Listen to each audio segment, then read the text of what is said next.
Ce n'était pas un pasteur, c'était un marabout déguisé. Et pendant 3 ans, il a manipulé toute une église avec 7 visages différents. Chaque dimanche, il parlait en langue, il guérissait, il prophétisait.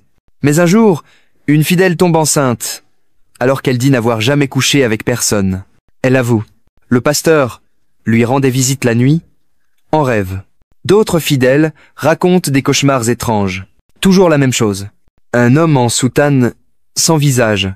Jusqu'à ce qu'un ancien membre de l'église balance tout. Le pasteur n'utilisait pas la Bible. Il faisait des bains mystiques, avec les photos des fidèles, leurs sous-vêtements et des versets inversés. À chaque offrande, il gagnait du pouvoir. À chaque confession, il prenait un morceau d'âme. Et dans un village du Bénin, on l'a vu diriger un rituel sous un autre nom. C'est pour ça qu'il l'appelait le pasteur aux 7 visages. Si tu veux voir l'histoire complète animée et découvrir comment il a été démasqué, abonne-toi maintenant. Et rappelle-toi, pas tous ceux qui crient Alléluia viennent de Dieu. Ils n'adoraient pas Dieu, ils servaient un esprit. Tout a commencé par un feu, un incendie étrange qui n'a touché que l'autel et une Bible totalement carbonisée. Sauf une page, le verset inversé qu'il récitait en secret. Ce jour-là, 3 femmes sont tombées en transe.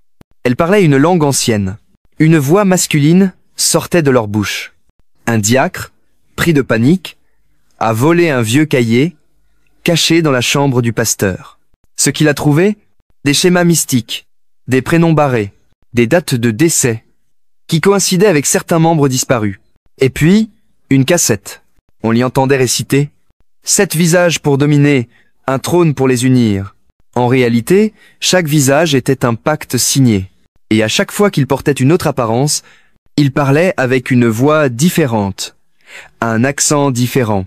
Le plus effrayant, un jour, il s'est trompé de voix et une femme dans la foule s'est mise à hurler « Ce n'est pas lui, c'est celui de mon rêve ».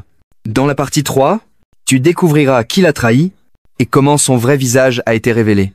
Abonne-toi maintenant et écris en commentaire « Je veux voir sa chute ». Ce n'est pas un fidèle qui l'a trahi, c'était quelqu'un qu'il avait formé lui-même. Il l'appelait son fils spirituel, un jeune homme qu'il avait sauvé, puis formé, jusqu'à lui confier les secrets les plus sombres.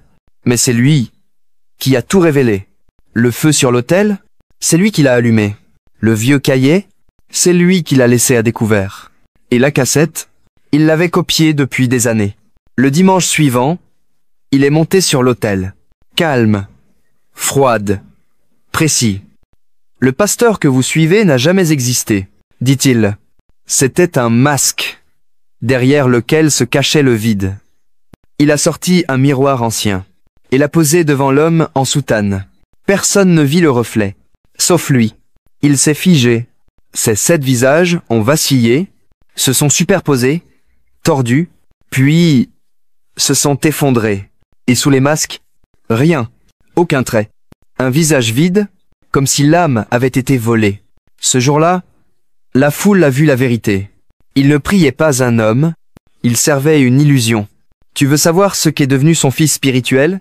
Et pourquoi lui seul pouvait briser la malédiction? Abonne-toi maintenant et commente, révèle le dernier secret.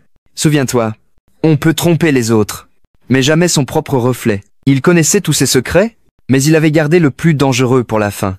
Le fils spirituel est retourné à l'église.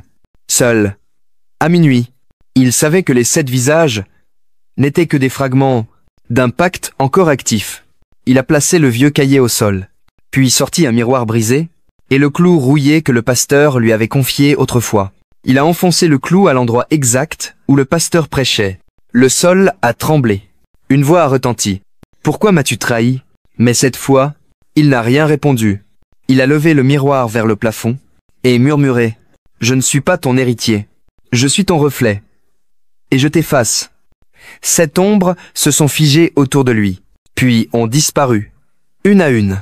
Et l'église s'est effondrée, mais aucun corps n'a été retrouvé. Seulement, le miroir intact. Si cette histoire t'a plu, like et partage.